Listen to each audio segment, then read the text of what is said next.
Hola, me llamo Silvia y tengo 18 años. Nunca pensé que a esta edad me tocaría ver algo así, ni mucho menos dentro de mi familia cristiana. Hasta siento un poco de vergüenza al contarlo. Mi abuelo Carlos fue siempre un hombre muy amoroso. Había enviudado cuando mi padre, el menor de sus 3 hijos, tenía apenas 12 años y nunca se había vuelto a casar. Era mecánico, de esos que apenas escuchan el motor encendido y ya saben cuál es el problema. Era tan bueno en su trabajo que siempre lo buscaban y nunca dejó de trabajar, a pesar de su edad. Siempre decía que una casa solo son 4 paredes y un techo, que la verdadera casa es el hogar, el que se construye con risas, con discusiones y con Dios como Rey que gobierna todo. Él fue quien nos llevaba desde niños a la iglesia cada domingo para asistir a la escuela dominical, tal como había hecho con mi padre y sus hermanas. Y cuando fuimos creciendo, también nos llevaba los sábados a las reuniones de adolescentes. Con el tiempo, nosotros los nietos empezamos a ir solos, porque nos encantaba ser parte de la comunidad cristiana de nuestro pequeño pueblo. Vivimos en un pequeño pueblo costero, pero muy turístico, cerca al mar. Solo hay una iglesia cristiana, así que todos nos conocemos bien. Mi abuelo vivía en su casa propia sencilla y relativamente pequeña, pero con mucho encanto y, sobre todo, muy bien ubicada. La compró con sus ahorros cuando se casó con mi abuela. La fue mejorando con el tiempo. Hizo 2 pisos, 3 dormitorios, un jardín delantero muy bien cuidado, con arbustos recortados como esculturas, y un patio trasero plano donde jugábamos hasta cansarnos. Allí hacíamos parrillas los domingos de verano, celebrábamos cumpleaños, pasábamos las festividades y mi abuelo era el anfitrión perfecto, siempre atento a todos y a cada detalle.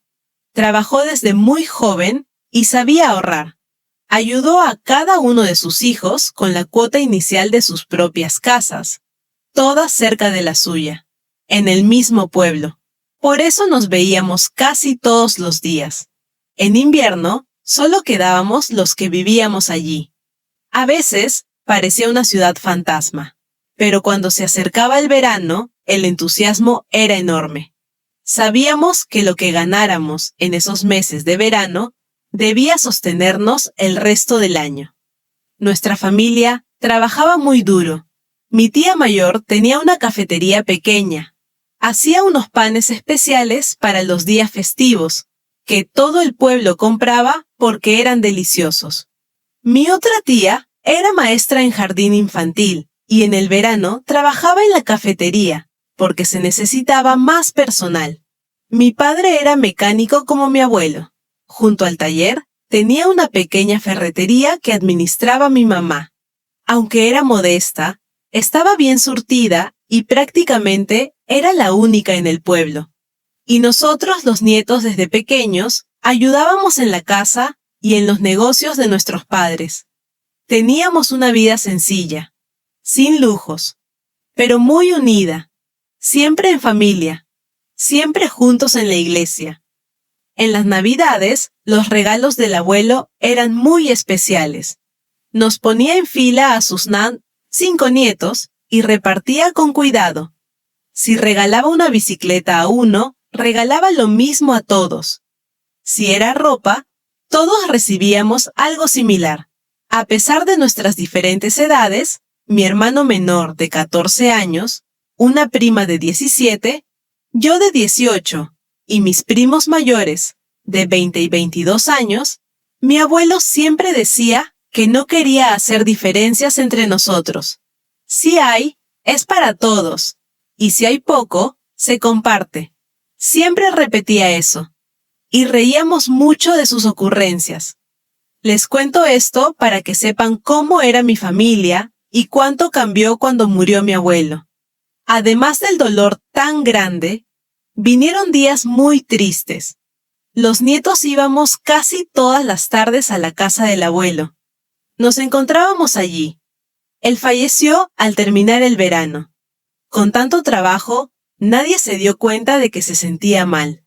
Murió dormido, y eso fue un consuelo para nosotros. Conforme pasaban los días, la tristeza y el dolor se fueron transformando en discusiones. Al principio eran cosas pequeñas, como que hacer su ropa o con sus objetos personales, cosas que para nosotros los nietos solo tenían valor sentimental. Luego, mis tías y mi papá comenzaron a hablar de impuestos, de los servicios básicos de la casa, de que podía convertirse en una carga económica, y se debían tomar decisiones. Un día, una de mis tías entró a la casa y se llevó una fotografía grande del abuelo. En la foto, aparecía con un enorme pescado que había capturado años atrás. De cuerpo entero y sonriente. Lo hizo sin consultar con nadie. Ahí se encendió la mecha. Comenzaron los gritos, las amenazas y discusiones que nosotros nunca habíamos escuchado, ni en nuestras casas, ni mucho menos en la casa de mi abuelo. Todas las discusiones giraban en torno a la casa, los objetos que había dentro y quién de los hijos merecía qué cosa. La situación escaló tanto que dejaron de hablarse. Incluso, para no verse, dejaron de ir a la iglesia. Nosotros, los nietos, seguíamos yendo, pero solos. Sentimos que no podíamos permitir que las cosas continúen así. Decidimos empezar a orar juntos, como el abuelo nos había enseñado. Si no hacíamos nada, podía empeorar. Por ello, seguimos encontrándonos cada tarde en casa de mi abuelo, pero no solo para recordarlo, sino para orar y clamar a Dios por esta situación que solo estaba trayendo tristeza en nuestra familia. Nuestra familia siempre había luchado por llegar a fin de mes, especialmente en invierno. Así que esa casa representaba mucho, tal vez demasiado, y ver a nuestros padres así nos dolía profundamente. Se miraban con desconfianza, y cada uno tenía sus propias razones, cada uno creyendo merecer más. Hablaban de lo que creían era justo, pero nadie hablaba del amor, del abuelo, de su legado. La familia empezaba a romperse y teníamos que hacer algo. Un día después de orar, mi primo mayor, que estudia para ser abogado, dijo algo que nos hizo pensar, que la casa no era el problema. El problema es qué vamos a hacer con ella. Ahí lo entendimos. Nosotros, los nietos, no queríamos venderla porque eso sería como borrar al abuelo, como cerrar su historia. Pero tampoco era posible que todos viviéramos allí, ya que somos una familia grande. Entonces empezó a surgir una idea. Analizamos la casa. Estaba en una zona turística. En verano se llenaba de visitantes. Buscaban alojamiento cerca del mar, cerca del mercado y del centro. Para esto, la casa era ideal. Cuando mi abuelo la compró, el turismo aún no había crecido tanto. Pero ahora, aunque bien valorizada en caso de venta, si queríamos mantener su memoria, debíamos hacer algo más. Decidimos que la mejor idea, aunque ambiciosa, era clara. Debíamos arreglar la casa, modernizarla un poco, construir 4 dormitorios en el segundo piso, cada uno con su propio baño. En la planta baja, habría una pequeña oficina y una cafetería modesta, sencilla y acogedora, con baños y salida hacia el patio, que se acondicionaría para tener un espacio de descanso para el verano. Queríamos un lugar que conservara el espíritu del abuelo, un lugar de paz y amor familiar. Las ganancias se repartirían entre los 3 hijos. Podían administrarla ellos mismos, o contratar a una empresa para evitar conflictos. De esta manera, la casa del abuelo ya no sería motivo de conflictos. La casa ya no sería un motivo de discusión. Sería un proyecto. Tardamos 2 semanas en preparar una presentación. Consultamos con expertos sobre costos y beneficios. Cuando reunimos a nuestros padres, casi con engaños, porque no querían ni verse, y les mostramos el proyecto, hubo silencio. Luego, preguntas, dudas, miedos, pero también algo más, vergüenza. Mis padres y mis tíos se miraron, y por primera vez en semanas bajaron la voz.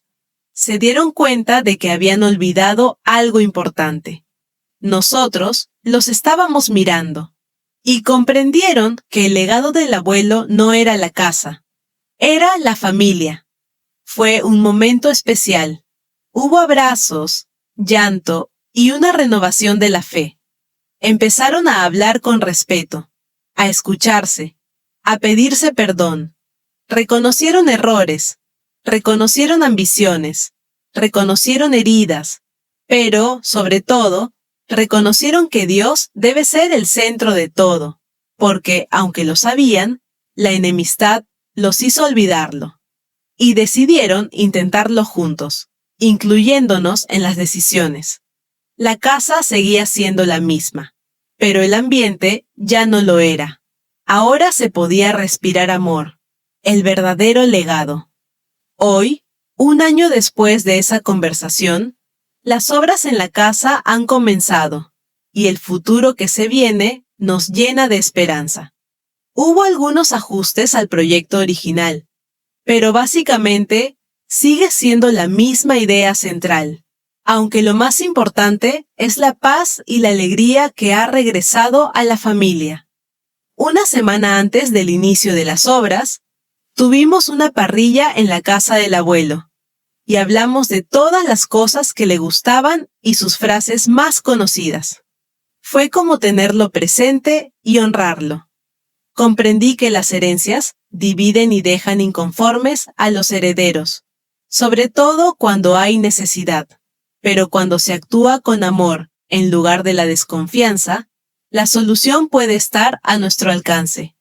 A veces, las cosas materiales no son las que dividen, solo revelan lo que llevamos dentro.